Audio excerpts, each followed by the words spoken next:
بسم اللہ الرحمن الرحیم۔ ارم سلیم سپیک کے سبھی ناظرین کو السلام علیکم۔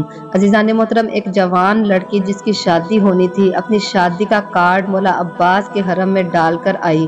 مولا کو دعوت نامہ دیا شادی میں آنے کا، تو اس لڑکی کے ساتھ ایسا کیا ہو گیا؟ مولا عباس کا شادی میں شرکت کی، آخر ایسا کیا ہوا تھا؟ اس کا شوہر حیران پریشان ہو کے رہ گیا۔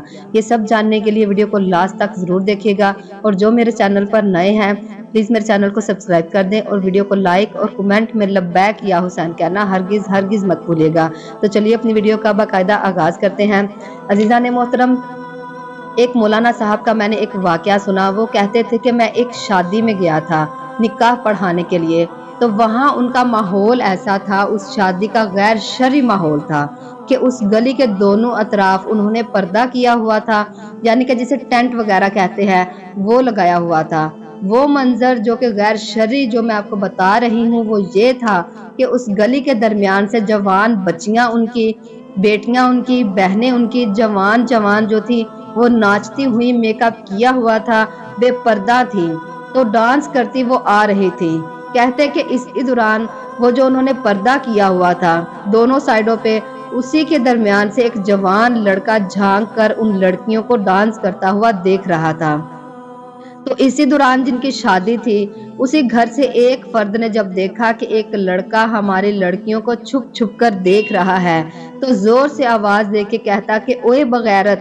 تو مولانا صاحب کہتے کہ میں گزر رہا تھا پاس سے اور مجھ سے رہا نہ گیا، تو میں نے کہا کہ تو اپنی جوان بچیوں کو نچوا رہا ہے، اس گلی بازار میں نچوا کر بھی تو غیرت مند ہے، اور جو دیکھ رہا ہے وہ کیا بغیرت ہے؟ شادی حال کا منظر جو ہوتا ہے، ہماری بیٹیاں بہنیں مردوں کے سامنے ڈانس کرتی ہیں، یہ نہیں کہ صرف عورتوں میں رہتی ہیں، مردوں میں ان کے سامنے ڈانس کرنا شروع ہو جاتی ہیں۔ کوئی پردہ نہیں، پردہ کوئی 100 میں سے 1 یا 2 ہوں گی جو کرتی ہوں گی، ورنہ سب کے سر ننگے نظر آئیں گے، بال کھلے نظر آئیں گے۔ اس پر ایک واقعہ مولا عباس کا جو ایک اینکر نے سنایا، عجیب واقعہ ہے لیکن ہمارے لیے لمحہ فکریہ ہے، سوچنے کا مقام ہے۔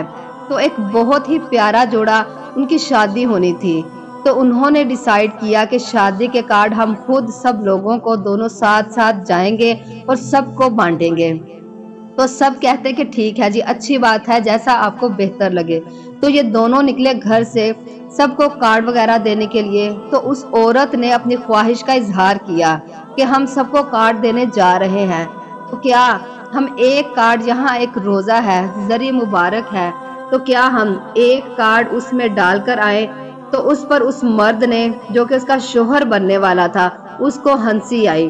پہلے تو وہ ہنسا، پھر کہتا کہ ٹھیک ہے چلو چلتے ہیں۔ تو ہم نے جا کر ذری مبارک میں کارڈ شادی والا ڈالا اور کہا کہ یہ ہماری شادی کا کارڈ ہے مولا، آپ کو ہماری شادی میں آنا ہے۔ یہ کہہ کر ہم وہاں سے چلے گئے۔ ہماری شادی کی ہر تقریب شروع ہو گئی، ہر تقریب ہوئی، ہماری مہندی ہوئی، تیل کی رسم ہوئی، بارات ہوئی، ولیمہ ہمارا ہوا، یعنی کہ مکمل شادی کی رسومات جو تھی وہ مکمل ہو گئی۔ پھر کچھ دن گزرے شادی کے، اور اچانک مجھے خیال آیا کہ ذری مولا عباس علمدار میں کارڈ ڈالا تھا ہم نے، اور میں نے کہا اپنی بیوی سے کہ ہاں بھائی، جو شادی کا کارڈ ڈالا تھا ہم نے، آپ کے وہ سرکار نہیں آئے شادی میں۔ میں یہ کہہ کر سو گیا تو زندگی میں مجھے ایک پہلا خواب آیا، اور خواب بھی ایسا تھا کہ میرے رونگٹے کھڑے ہو گئے، اس قدر رونگٹے کھڑے ہوئے کہ میں حال سے بے حال ہو گیا۔ خواب میں میں نے مولا غازی عباس علمدار کو دیکھا، اور وہ مجھ سے مخاطب تھے کہ تم ہمارے چاہنے والے ہو، تمہاری بیوی ہماری عاشقہ ہے، ہم کو چاہنے والی ہے، ایسا کیسے ہو سکتا ہے کہ تم بلاؤ اور ہم نہ آئیں؟ باخدا ہم تمہارے دعوت نامہ پر آمادہ ہوئے تھے، ہم چل کر آئے، لیکن تمہاری شادیاں کیا اس طرح کی تھی کہ ہم اندر آ سکتے؟ ہم تمہاری ہر شادی کے تقریب میں باہر کھڑے رہے، وہ ڈھول، وہ ناچ گانا، وہ تماشے، وہ سنگیت، ہم ہر تقریب میں باہر کھڑے رہے، لیکن لگ رہا تھا ہم کو ایسے کہ ہم دربار یزید میں آ گئے ہیں۔ وہ ناچ گانا جو ہوتا رہا، دربار یزید میں ہماری بہنیں 9 گھنٹے کھڑی رہی تھی، اور ناچ گانا شرابیں موسیقی چلتی رہی تھی۔ دربار میں یزیدی مصروف تھے اس فحاشا کام میں، اور پاک سیدزادیاں روتی رہی تھیں۔ تو بتلاؤ ہم کو، ہم کس طرح اندر آتے اور شرکت کرتے تمہاری شادیوں میں؟ جب ماحول شرابی دیکھا تو ہم کو دربار یزید یاد آیا کہ وائے ہو میرے چاہنے والوں، کیا تم کو خبر نہیں کہ کس طرح بچایا گیا ہے اس دین کو، کتنی قربانیاں لی ہیں اس دین نے؟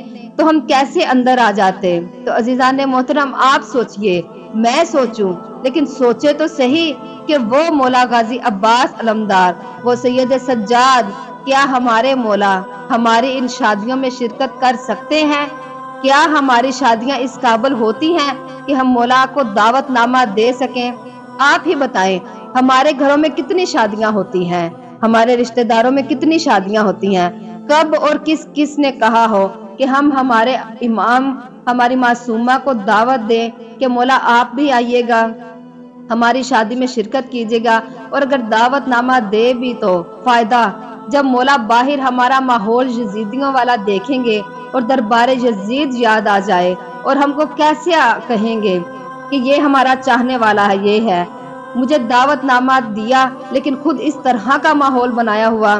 کیا یہ نہیں جانتے کہ شام میں کیا ہوا تھا جب میری بہنوں، میری پھوپھیوں کو ننگے سر لے جایا گیا تھا دربار یزید؟ تو خدارا اپنے ماحول کو ہم کو صحیح کرنا ہے تاکہ ہم مولا کو دعوت دیں تو مولا ہمارے گھروں میں آئیں، نہ کہ مولا ہم سے ناراض ہو کے گھر کے دروازے سے پلٹ جائیں۔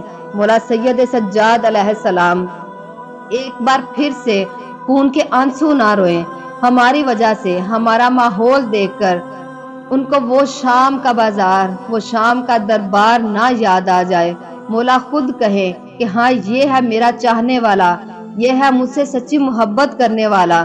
ہم کو ہمارا ماحول اس طرح کا کرنا چاہیے کہ اگر ہم اپنے مولا کو شادی میں بلا رہے ہیں اور مولا باہر نہ کھڑے رہیں، مولا خود اندر تشریف لائیں۔